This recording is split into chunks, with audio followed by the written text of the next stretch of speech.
Hi, I'm Mindy East. Welcome to Ageless Enthusiasm. I'm so excited for tonight's guest. This guy has been around the world after leaving Wichita, and now he's back. Doug Kimball, welcome. Thank you. Glad to be here. You started out playing at the Red Dog Saloon. Yep, started out in music. Started out in music, and then you just kind of happened to get into some of the largest musical acts of our lifetime. Yeah. How'd you go from the Red Dog Saloon in Wichita, Kansas to playing at Madison Square Garden? Well, they didn't have schools back then, so it was kind of a self-taught thing. But I don't know, I had to do sound for my band back then, and that just kind of was the bug that bit me. And your band was? Well, there's quite a few. I played in a band called The Dogs. With Very a well question known. mark. Yep, we were pretty well known. Yep, here in Wichita scene. Yeah. Sound Project was another one that did really well. Okay. But yeah, the bug bit me. And was there a pivotal moment where you just jumped from playing to being a sound engineer? Yeah. I realized I was working for a sound company here in town called MD Systems, John McBride, who now is married to Martina McBride, and we were kind of all in that little circle. And I think my husband introduced the two of them. Yeah. And so, like I said, the bug just bit me. It was like that. I knew that that's what I wanted to do. So you started in Wichita. You were dragging Douglas, and you met your future bride, and you were in a muscle car. Yeah, I had a 65 Chevelle at the time. And were you obeying the traffic laws at that time? No. I didn't think so. Weren't you on the sidewalk when you spotted a pretty girl? Yes, I actually pulled up on a sidewalk to get her attention. She was sitting in the middle in the back seat, and I don't know, just... You knew. You just knew. And I got him to pull over, and when she came around the corner, I saw my two kids, which I have right now. Oh, so. Two boys. Two boys. That's awesome. Yeah, so that was pretty neat. So Margie has been your wife for all these years, and she stuck by you and continues to. And you've been all over the world, and now you're coming back to Wichita to retire. What's been a big change that you've noticed in Here Wichita? in Wichita? It's really nice. It's nice. It was a little rough back in the days when I grew up, but it's well, there were cars on the sidewalk back then. Yeah, it's really turned itself around, and I really think it's a fantastic city. And I've been to a lot of cities, trust me. And I like the downtown area now. It's very nice. Very vibrant. Yep, a lot of vibe, a lot of energy. comfort. Yeah, you know, just good restaurants. Yeah, excellent. Tell us some of your acts that you worked with. Who were some of your favorite musical acts? Easier for me to tell you who I haven't worked for. Okay, who have you not worked with? I haven't worked for the Beatles or the Rolling Stones or Elton John. Elton John. That's so I'm going to say Liberace and Elvis? No. I did a little Liberace when in Vegas because we came from Vegas. Oh, how about that? Yep. Now, I think you've gotten really close to quite a few of them because you would be on tour for 6 months at a time, right? Yeah. Who were some of those favorites? There's a couple. Tears for Fears is probably one of my most favorite. I got really close. They became family with me. Yeah. Which is very rare because you kind of have to distance yourself a little bit. You don't want to, because management will get involved and go, oh, you're too close, trying to protect their phony baloney job, whatever. But, it just makes them feel comfortable when you're on the same page with them. Sure. It's like, yeah, I want to achieve the goal that you're achieving. So that's really important to them. It really is. Gosh, there's so many. It's hard to put them all into We'll categories. just have to have like a list. We'll have to do a scrolling. Aerosmith was pretty fun, believe it or not. Oh, really? Yep, they were a lot of fun. Okay. Now, speaking of family, you were able to fulfill one of your mom's fantasies. Oh, yeah. And who was that with? Engelbert Humperdinck. Oh, my gosh, I remember that name. Well, it's a good story because my mom used to go, why don't you get a real job, Doug? I'm like, and this is like probably 10 or 15 years into my career. And she would never stop saying, when are you going to get a real job? So when I got hired by Engelbert, all of a sudden I had a real job. Of course. And of course she loved him, you know, and she would come to shows and I tried to introduce her, but she'd be like one of those really uber fans. Yeah. Like one show I'd get her to the stage, the next show I'd get her by the stairs. You know, I think it took 6 shows before we got her backstage to meet him. In Vegas? Yeah. And that was your home base, right? Yep, 35 years in Vegas, yeah. So when you finally got the two of them connected, how did that turn out? Well, she was still salivating, so Engelbert had 2, and everybody calls him Inge, but he had 2 boys, and I told him, I go, look, my mom really wants to meet him, and there's no way I can let her go in there. She's just she's losing her mind. So what we did was we did a SWAT thing. So I said, okay, I'm gonna give you the signal. You're gonna grab her by the arms, carry her in there. I'll take a picture and we'll get her out. And that's what we did. Oh, good. Because she could not speak. Oh, she's so starstruck. Oh, how about that? Which is funny because I never had a real job till Humperdinck. Now you have somebody very famous in your family. You have an Uncle Stan. Oh yeah, Uncle Stan. He's passed away, but he's a huge UFO. And they have a place in Roswell with his name on it. It's and what's museum. his full name? Stanton Friedman. Okay. So he was amongst him and Carl Sagan were the 2 rivals. Okay. And he was very big in the UFO field. Did a lot of seminars, books, all that stuff. And I'll never forget, when the Freedom of Information Act came out, he goes, Doug, you got to come see this. So I went to his house. He's got all these boxes in his basement full of paperwork from the government. So we started looking through it, and of course, everything's blacked out, except the words the and if or whatever like that. But yeah, he was pretty famous in his field too. That's cool. Yeah, and they have a spot for him in Roswell, actually. There's a museum down there now. Okay. So besides being on the road, you made time to be home, and being a good dad was very important to you. Very important for the kids when they were young. And by the time we had kids, I had become pretty successful, and I was able to work 6 months, take 6 months off, and be a dad. Give them that father figure, a little, you know, which a lot of touring personnel don't get to do. And I tell them all the time, it's like, that job will still be here. Just you need to take care of those kids when they're young, so they have some kind of structure or something. Right. You know. Good advice. Yeah. Good advice. Well, I think we're going to take a quick break and hear from someone else in the music industry, and then we'll be right back. Sounds good. Thanks. My next guest is an award-winning DJ, an event MC, and a speaker from Topeka. Welcome, Danielle Norwood. Hello, how are you? I'm fine. It's so nice to have you. Thank you for coming down. Thank you. Now, Danielle, you have been in the radio industry for a really long time. Tell us, you've got an incredible backstory. Tell us about how you got into becoming a DJ. So I babysat for the general manager of a radio station in Salina, Kansas. He said, your voice is really distinctive. You ever thought about getting into radio? And I said, does it pay? That's all I really wanted to know at age 12 was, does it pay? And then waited until I was 15 to actually do my first tryout. And from there, it's all history. So you went from babysitter to on-air talent. On-air talent at 15. Wow, that's amazing. So you grew up with your grandmother. Yes. Grandmother and great-grandmother. Great-grandmother. And very traditional. Very strict Pentecostal background. Very strict, 5th generation preacher's kid.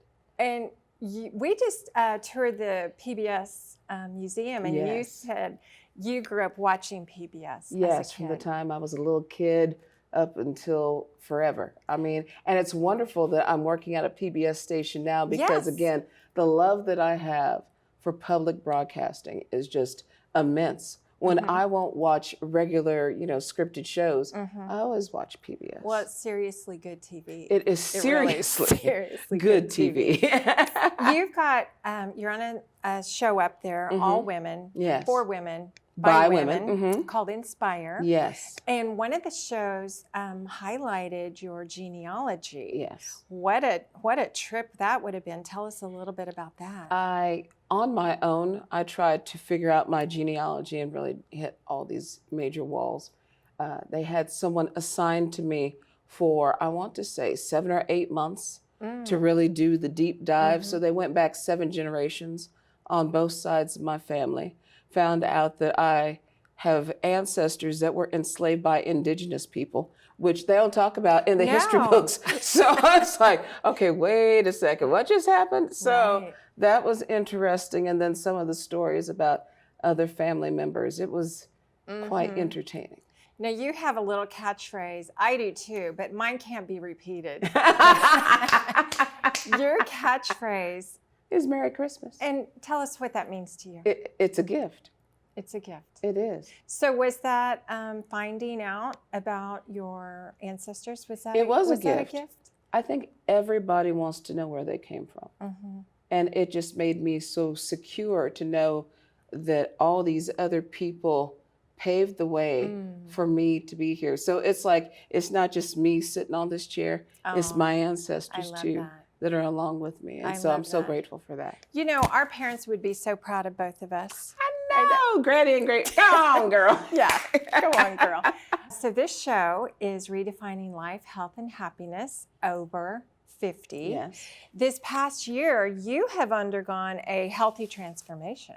Tell us a little bit about your experience. Actually, it started at age 49. I wanted to really look at my health because I was morbidly obese and decided to make a few changes. And so at age 50, I said, okay, let's get this going. And actually, it was October of last year when I started. And from that time to this time, I've lost over 103 pounds. Wow. Congratulations. Thank you. That is a huge feat. Yes. That is not easy to do. It is not easy. And every day is a struggle. But I've picked up, these wonderful habits like exercise is fun for me now. Who would have thought? Yeah, who would have thought that? What do you enjoy I love deep water running. Okay. So I do a lot of that, core exercises, weightlifting and all that in the pool, everything that I do. And you have a trainer. Yes. Shout out to Lisa, who's changed my life. Isn't that nice to have mentors that come alongside you and really make a difference? Yes. Who else in your life have you looked up to? So many people professionally. Jerry Henriquez, I would say, the one who brought me into radio, who has been known at the national level of the Radio Association, the National Association of Broadcasters. Right. He's been the person at the forefront of all the trends. And now to be able to be a 2-time award-winning, yes, congratulations, morning show host, I'm like, thank you, Jerry, because Jerry saw something in me that I had no clue was even inside. So you've won twice. For that. Kansas We've also Association of Broadcasters. We've also won for the best of, I've won 4 years in a row for that, for best radio personality in Topeka and Northeast Kansas.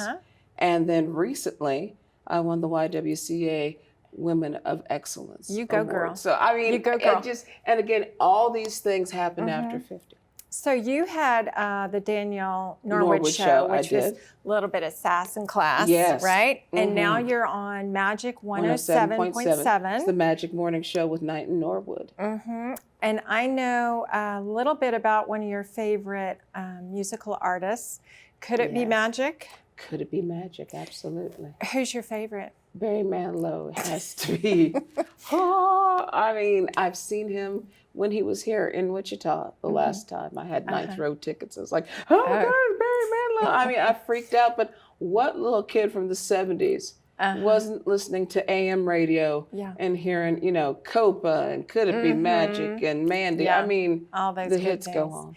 Now, you've worked with a lot of talent as well. Who are some of the people that you've had into your studio to interview? Or have I talked to on the phone? Yes. Garth Brooks, for one, which one of my favorite interviews of all time. People who I've loved since I was a kid. Larry Gatlin, the Gatlin brothers. And I've talked to 2 of them, and Larry Gatlin actually sang my favorite song on the air to me. What was that? Almost Called Her Baby by mistake. Oh. Beautiful ballad. And he just took him on. He's like, oh, give me a second. And then he just sang it in the original key. I was like, oh, let me levitate. It was just wonderful. That's a mountaintop moment, It isn't was it? a huge mountaintop moment. And then, of course, a lot of contemporary artists, the Oak Ridge Boys, because I had a background in country radio. Okay. Go figure. So the fact that as an African American, you wouldn't think that I would necessarily be versed in country, but somebody take me on because I could do it and have a fun time doing it. Because, again, back in, I don't know, the 1930s, 1940s, you know, all that stuff that I listened to is classic country. Okay. And then to today, I still listen to country. Oh, wow. That's amazing. Danielle, what has been the biggest surprise that you've had this year? That I could fall in love again.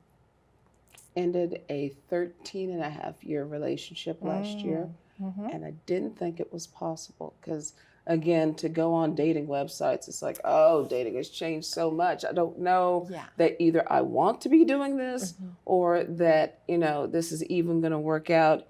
And it just so happened that it did. And his name is Ken, and he's wonderful. And I can't say enough good things because this could be my person for the final chapter. We'll just see. Oh, that's so neat. Well, you know, when a lot of things happen after 50. Yes. And so when you do end a relationship, so hard. it is hard. And, Yes, you know, it I've is. been there. A lot of people can relate. Yes. So I think you can give people hope that you're never too old to find happiness again. No, there is life after love, and maybe love will come again.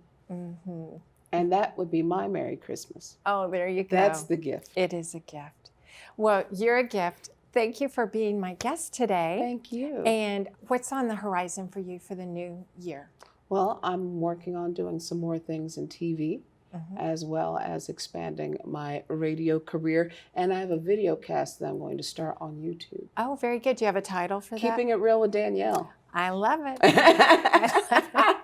Well, we'll look forward to hearing about that, and best wishes to you on continued success. Thank you for being my guest today. Absolutely. Thank you for having me. And Merry Christmas. Merry Christmas.